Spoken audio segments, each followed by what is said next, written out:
hari ini sering dihilangkan ya, pengakuan iman rasuli. Ya, yang menghilangkan tuh pernah nggak menyadari bahwa pengakuan iman rasuli itu adalah salah satu bagian yang paling nyata di dalam seluruh liturgi yang mengatakan jangan sempit ya. Kita itu memiliki saudara seiman, umat Tuhan sepanjang masa, sepanjang zaman. Menyucikan suatu tempat, doa peperangan mengelilingi tempat itu dengan tujuan supaya tempat itu bisa memberi berkat. Dengan orang Yunani, saya seperti orang Yunani, seperti ini kan benar-benar seseorang yang sangat merdeka sekali ya. Tapi kalau kita perhatikan di dalam hal ibadah ya, Paulus beda loh.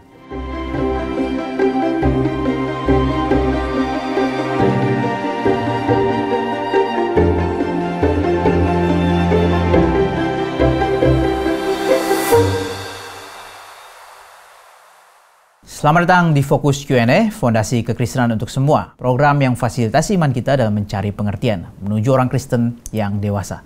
Saya Kies sebagai host dan di sini hadir Perintah Dr. Hendry Ongkowijoyo, dosen Perjanjian Baru dari STT Reform Injil Internasional, yang akan meresponi pertanyaan-pertanyaan kita. Pak Hendry. Ya, Vikaris Kies. Ada pertanyaan-pertanyaan yang menarik ini dari Perjanjian Lama. Ada yang bertanya tentang apakah Yahweh itu menuju kepada Allah Bapa atau kepada Kristus, dan beberapa pertanyaan yang lain kiranya Pak Hendry bisa menjawab baik. dalam sesi kali ini. Yang pertama, ini ada pertanyaan dari kota Sipirok, daerah Sipirok, Tapanuli Selatan. Apa jadinya dengan pendeta yang mengkhotbahkan Allah Tritunggal tanpa pemahaman yang benar? Ya, Ya, mungkin pertama salam ya untuk saudara yang menyaksikan ini dari Sipirok, Tapanuli Selatan. Iya, Vikaris Kies, jujur ini pertanyaan saya agak sedikit hesitate ya di dalam menjawab. Karena kita tidak tahu latar belakang juga daripada yang bertanya. Tapi intinya mungkin seperti ini ya, secara umum ya kita perlu sungguh-sungguh menggumulkan di mana kita akan bergereja. Ya, jadi sejauh mana kita menyadari perihal bergereja itu sesuatu hal yang serius, yang nggak sederhana. Kenapa kok ke gereja ini? Karena dekat. Meskipun tentunya aspek jarak itu perlu dipertimbangkan. Nah, setelah kita mempertimbangkan ya di mana kita bergereja secara serius, bukan berarti tentunya ya kita akan menemukan gereja sempurna, juga tentunya bukan berarti mengkhotbahnya tidak bisa salah dan seterusnya. Ya, tetapi kalau kita memang sudah sungguh-sungguh menggumulkan dengan baik di mana kita bergereja, dan andai kata kita merasa kok gini ya khotbah dari pendetanya, kalau saya boleh mengatakan gitu ya, kita mesti memberikan kepada hamba Tuhan itu benefit from doubt. Maksudnya apa benefit from doubt? Jadi kita mesti membuka kemungkinan jangan-jangan kita yang mungkin kurang tepatkah mengerti pendeta itu? Atau jangan-jangan mungkin pemahaman kita kah misalnya ya yang jangan-jangan kurang tepat?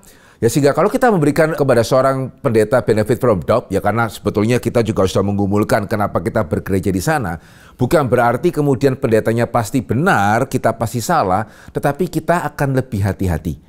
Kita akan lebih mencerna sebetulnya saya itu nggak setujunya apa sih, yang saya anggap Tritunggal yang tidak benar itu apanya yang tidak benar.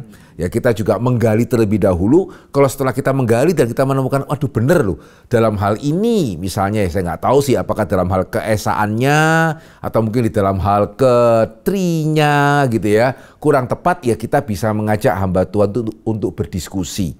Nah, tetapi kalau misalnya sulit, hamba Tuhannya sulit untuk diajak berdiskusi, harusnya ya selain hamba Tuhan itu ada pemimpin yang lain. Ya, di dalam GRI tentunya ada penatua gitu ya. Nah, kita bisa mengajak penatua yang berdiskusi, dan mungkin penatua itu nantinya yang akan mengingatkan pendeta atau gembalanya. Saya rasa itu yang saya bisa berikan sebagai prinsip umum ya. Ya, gumulkan baik-baik di mana kita bergereja. Ya, mesti juga berikan benefit from doubt kepada hamba Tuhan yang kita rasa khotbahnya kok kurang atau salah. Ya, kita sendiri juga mesti memperdalam, ajak hamba Tuhannya berbicara. Kalau nggak memungkinkan ya ajak penatuanya untuk berbicara. Mungkin penatua itu bisa menjembatani. Seperti apa liturgi yang diwariskan oleh para rasul dan bapak-bapak gereja? Seberapa jauh ruang kebebasan dan kreativitas yang diizinkan? Ya, jadi sebetulnya kalau kita melihat ya, khususnya dalam Perjanjian Baru ini Vikaris Kies ya, memang tidak banyak sih sebetulnya ya aturan-aturan mengenai tata liturgi di dalam Perjanjian Baru. Ya, jujur saya sendiri juga akan kesulitan kalau ditanya ayat mana yang bisa menggambarkan liturgi mulai awal hingga akhir gitu ya. Karena memang di dalam masa-masa Perjanjian Baru ya sebetulnya liturgi gereja mula-mula ya sangat mirip ya dengan liturgi sinagog. Ya, dengan liturgi tempat ibadah orang Yahudi ya, ada firmannya pastinya, ada doanya gitu ya, ada permohonan, ada ucapan syukur gitu ya. Kurang lebih sama, meskipun memang pasti yang membedakan adalah perjamuan. Ya, perjamuan kudus itu yang membedakan liturgi Kristen dari Yahudi. Ya, sehingga memang tidak ada tata liturgi yang diberikan oleh para rasul kepada kita. Ya, tetapi di sini yang saya perlu perhatikan adalah meskipun ya para rasul itu tidak memberikan kepada kita itu satu tata liturgi, tetapi mereka memberikan kebenaran kepada kita, dan kebenaran itu menunjukkan bahwa ibadah itu serius. Ya sehingga kalau dikatakan Paulus gitu ya, yang paling bisa dikatakan kalau pakai istilah hari ini paling radikal. Oh, makan enggak apa-apa gitu ya. Mau enggak makan juga enggak apa-apa. Dengan orang Yahudi saya seperti orang Yahudi, dengan orang Yunani saya seperti orang Yunani. Seperti ini kan benar-benar seseorang yang sangat merdeka sekali ya. Tapi kalau kita perhatikan di dalam hal ibadah ya, Paulus beda loh. Bukan berarti dia tidak konsisten ya, tapi karena ya sekali lagi Paulus bisa menempatkan diri. Ya, ibadah itu berkenaan dengan Tuhan. Ya, sehingga Paulus akan sangat-sangat serius ya ketika masalahnya itu berkenaan dengan ibadah. Ya, sehingga kalau saya boleh mengatakan ya, mungkin pertanyaannya kurang tepat kalau sekreatif apa kita boleh menggarap gitu ya atau merubah ibadah kita. Pertanyaan yang saya rasa lebih pas gitu ya, khususnya kalau kita memperhatikan sikap Paulus, sikap rasul-rasul yang lain, Ananias, Safira itu sebetulnya kesalahannya apa? Persembahan. Persembahan dalam kaitan dengan apa? Ya ibadah kan. Ya, sehingga jangan pikir kalau dalam perjanjian baru, oh Tuhan lebih, ya kalau orang Tionghoa mengatakan jingjai lah. Ya, perjanjian lama yang Tuhan serius sehingga anak Harun kasih ukupan yang salah, wah Tuhan marah.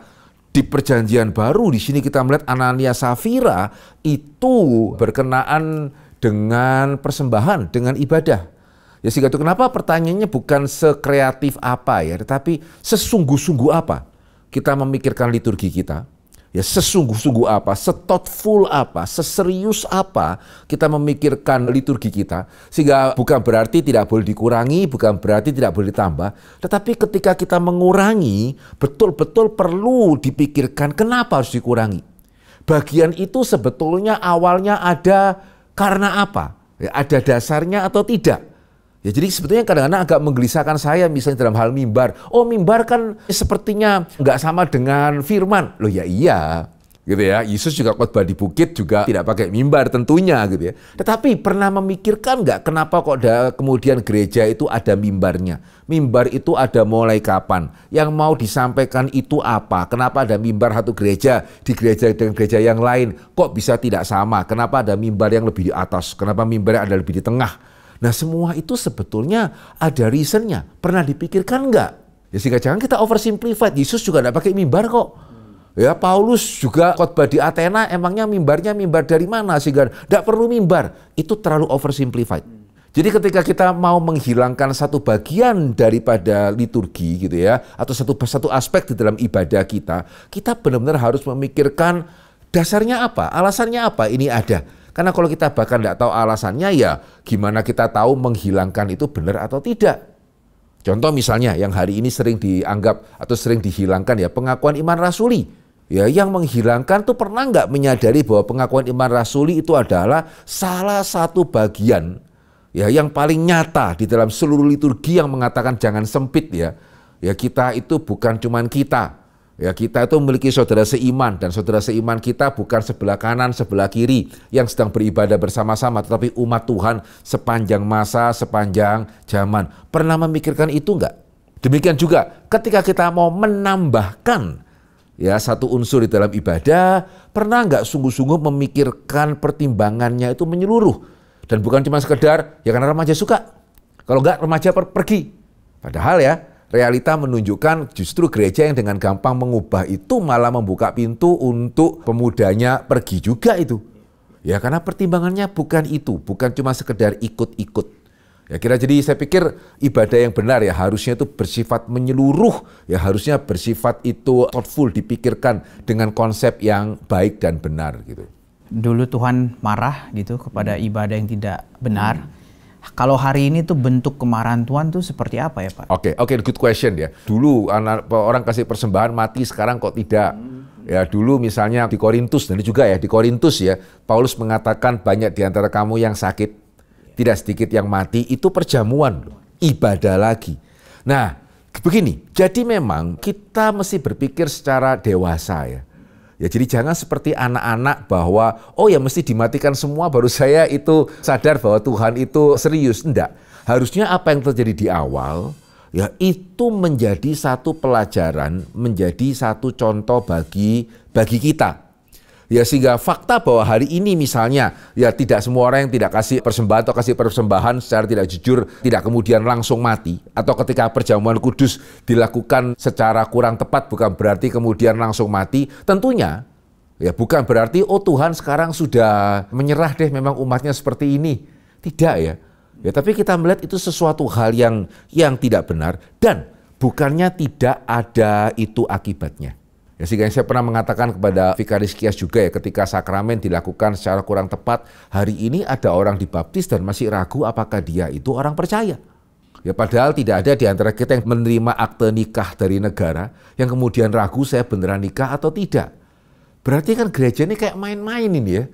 Ya jadi arti gereja itu mulai tanpa sadar jemaat mulai meremehkan.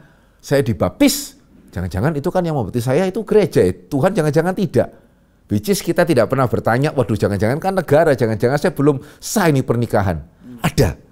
Ya, jadi dampaknya pasti ada, meskipun memang tidak sama di dalam rupa itu seperti Ananias Safira atau jemaat Korintus. Bisakah itu pembiaran? Pembiaran, hati dikeraskan Tuhan ya, tanpa sadar? Bukan pembiaran ya, tetapi izin. Ya, jadi seperti misalnya itu Adam, ya dia makan buah itu ya akan ada konsekuensinya. Ya hari ini ketika gereja sudah tahu betapa seriusnya ibadah, ya tetapi mereka menganggap ibadah itu cuma sebagai sesuatu, pokoknya bagaimana yang trendy deh. Ya akan ada dampaknya dalam berbagai sisi. Nah ini yang kita perlu memang mesti membedakan ya. Perjanjian lama dan perjanjian baru itu ada sifat yang berbeda. Di perjanjian baru itu memang kedewasaan lebih ditekankan. Tapi bukan berarti kita boleh sembarangan. Contoh yang sederhana seperti ini ya. Kita pada waktu kecil, mama mengatakan tidak boleh makan coklat. Kita makan, ketahuan, dihukum. Gitu ya. Tidak boleh makan es krim. Kita makan, ketahuan, dihukum. Langsung itu sanksinya. Pada waktu kita dewasa, kita makan coklat, dihukum enggak? Enggak. Kita makan es krim gitu ya, dihukum enggak? Kita makan itu manis-manis, dihukum enggak? Enggak secara langsung. Gitu ya. Tapi justru itu membuat kita mesti dewasa. Hati-hati, jangan wah puji Tuhan ya. Dulu waktu saya kecil makan permen itu dipukul. Sekarang saya besar, saya makan semakan-makan itu kan betul kan enggak apa-apa ya. Mama sudah menua gitu ya. Justru itu membuat kita harus berhati-hati. Ya enggak apa-apa, makan aja terus.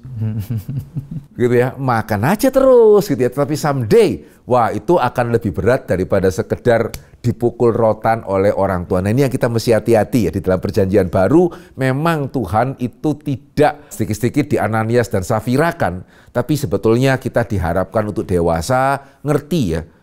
Ya karena Tuhan itu adalah Tuhan yang sama, yang memandang ibadah itu secara sama-sama seriusnya begitu. Lalu masih ada pertanyaan nih Pak, bagaimana kita tahu sebuah ibadah itu ikut-ikutan atau terkonsep dengan baik? Baik ya, ini pertanyaan yang menarik. Satu kata ya yang saya boleh berikan untuk setiap kita bisa mengevaluasi ibadah kita masing-masing. Segala sesuatu yang terkonsep itu ada satu kontinuitas, kesinambungan.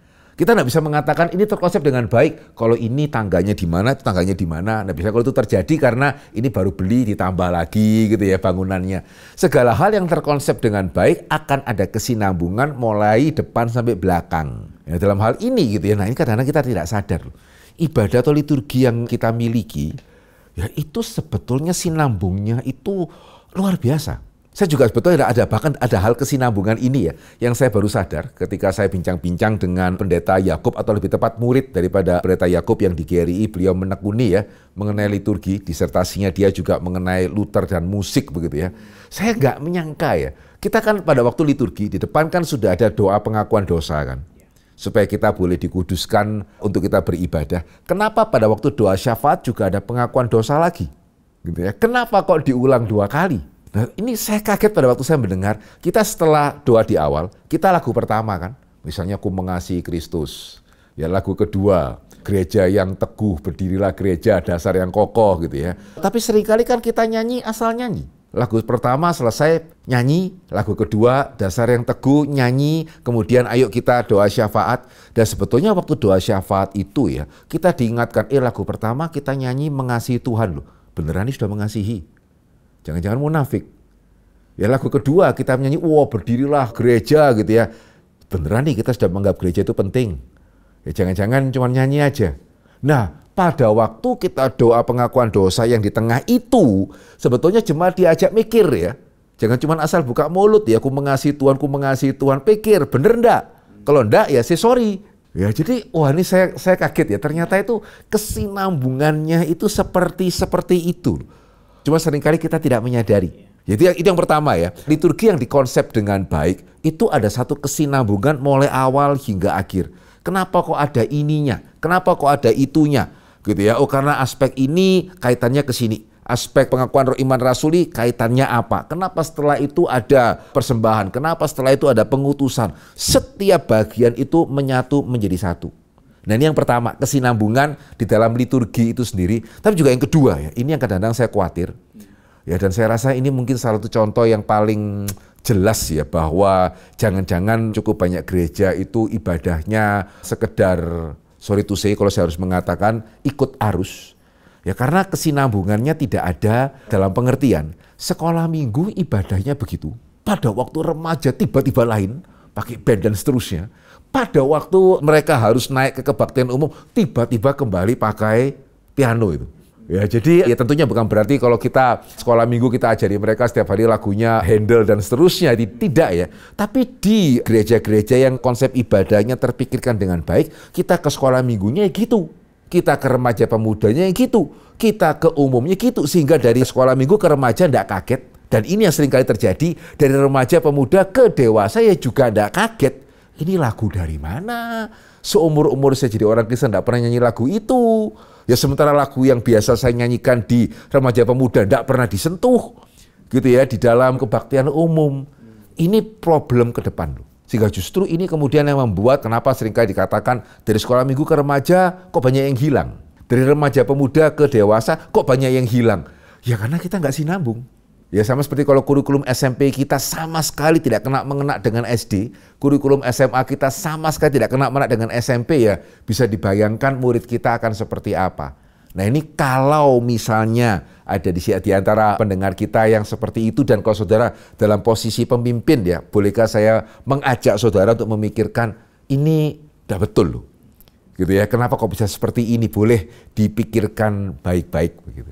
Tadi Pak Henry bicara kekonsistenan, kesinambungan dari sekolah minggu sampai dewasa. Saya penasaran Pak, itu kan terbagi-bagi sekolah minggu, kelas besar, remaja, pemuda, dewasa itu kan gereja modern ya Pak ya. Sebelumnya kan setahu saya tidak ada pembagian itu, semua ibadah raya, seluruh keluarga gitu.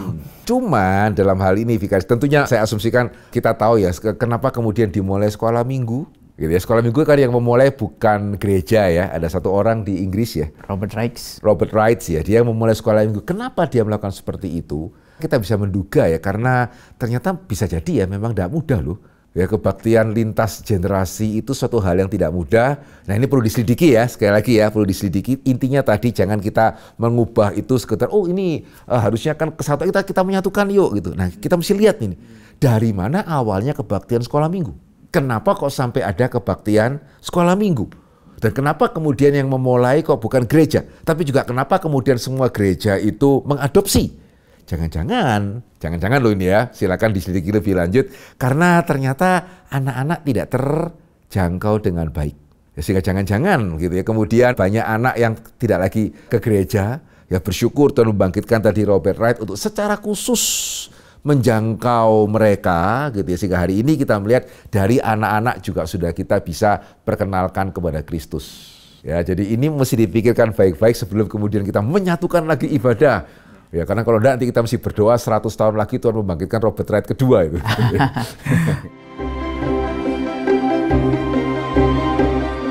Bagaimana dengan hamba Tuhan yang menyucikan suatu tempat? Mengajak doa peperangan mengelilingi tempat itu dengan tujuan supaya tempat itu bisa memberi berkat bagi orang. Ya, kalau saya boleh mengatakan sih dalam perjanjian baru ya tidak ada contoh seperti itu, tidak ada petunjuk, tidak ada perintah begitu ya yang mengatakan kita perlu tempat yang khusus. Ya, kalau kita mau berdoa secara lebih didengarkan oleh Tuhan. Ya, bahkan kalau saya boleh mengatakan dalam perjanjian baru malah kekhususan sebuah tempat itu signifikansinya dikurangi ya. Baik ketika Yesus mengatakan bukan di Yerusalem, bukan di Gerizim, Tuhan menghendaki penyembah-penyembah dalam roh dan kebenaran. Juga Yesus mengatakan di dalam kesempatan lain, kalau kamu berdoa, masuklah ke dalam kamarmu. Tutuplah pintu, gitu ya. Berdoalah kepada Bapamu yang di surga. Tidak ada indikasi carilah tempat yang sudah dikuduskan. Ya karena kalau kamu berdoa di sana, Bapamu yang di surga akan lebih mendengarkan kamu. Tidak loh. Carilah biar kamarmu. Ya carilah tempat yang khusus. Jadi lebih penekanannya adalah situasi di mana kita tidak terganggu, bukan tempat yang dikuduskan. Ya jadi dalam perjanjian baru yang ditekankan itu adalah carilah waktu yang khusus. Ya sehingga itu kenapa kan hari ini gereja mendorong jemaatnya khususkan waktu bersaat teduh. Itu sebetulnya yang lebih krusial. Ya jadi memang kalau kita misalnya tinggal di tempat yang padat sekali, kita perlu mencari tempat khusus, tapi bukan karena di tempat itu akan lebih diberkati, perlu kita undang hamba Tuhan mendoakan tempat itu terlebih dahulu, tetapi ya supaya kita bisa datang kepada Tuhan di dalam roh dan kebenaran. Ya sehingga dalam perjanjian baru kok saya tidak melihat ada instruksi seperti itu. Bahkan kalau saya boleh mengatakan bahayanya akhirnya kita malah mensakralkan tempat itu. Ya, jadi bukan mengutamakan Tuhannya, tetapi bisa mensakralkan tempat itu karena sekali lagi, seperti yang beberapa kali saya katakan, manusia cenderung mensakralkan apa yang kasat mata.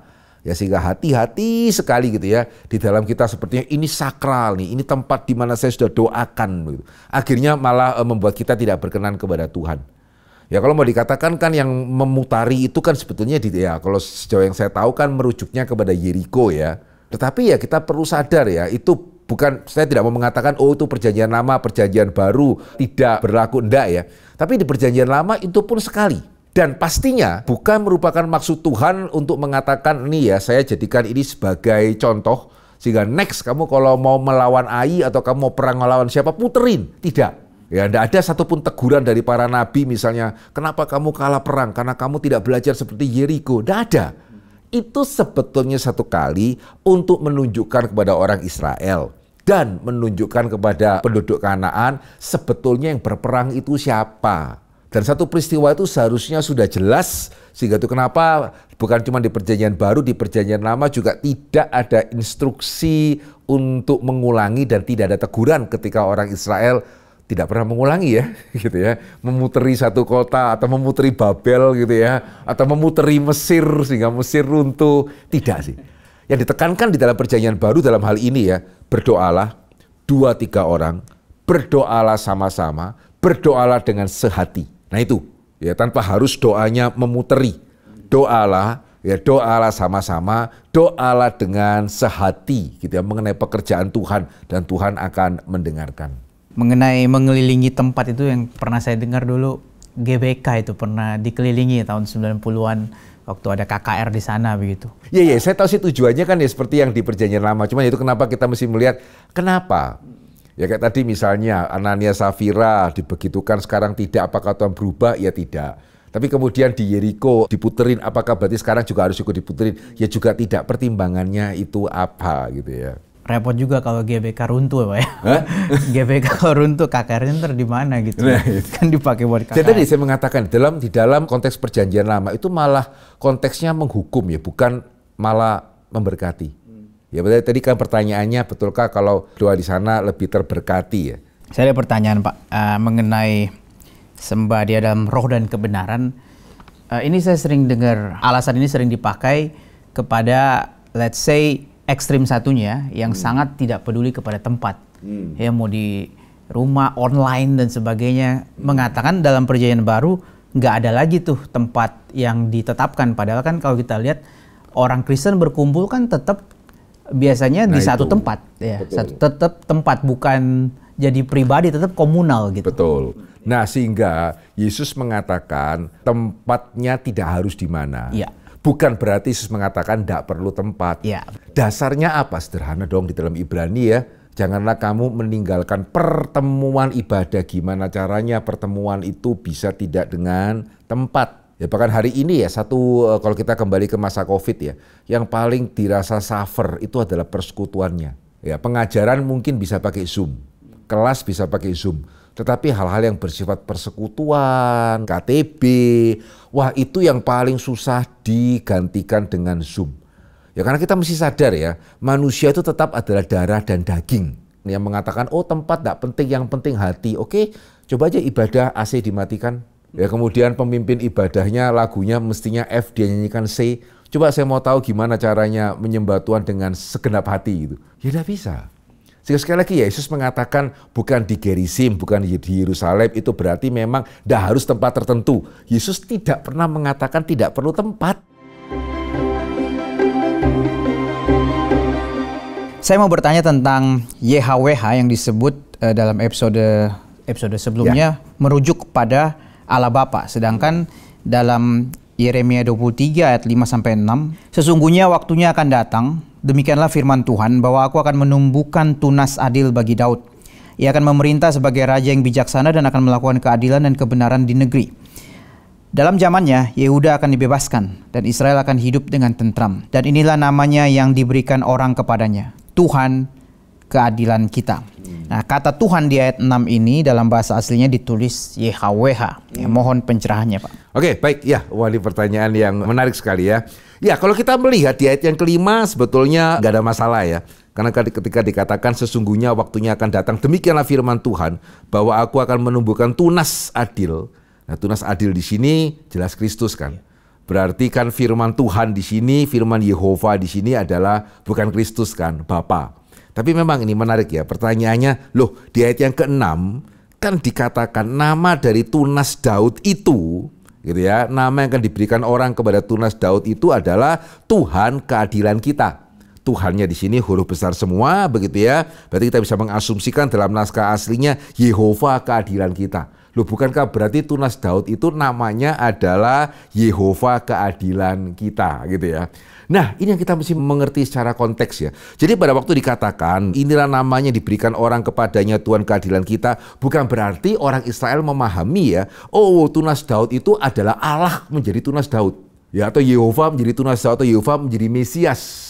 Itu orang Israel pada zaman Yeremia, begitu ya, sampai sekarang bahkan begitu ya. Mereka tidak pernah membayangkan bahwa nanti itu Yehova akan menjadi sang Mesias atau menjadi tunas Daud. Tidak.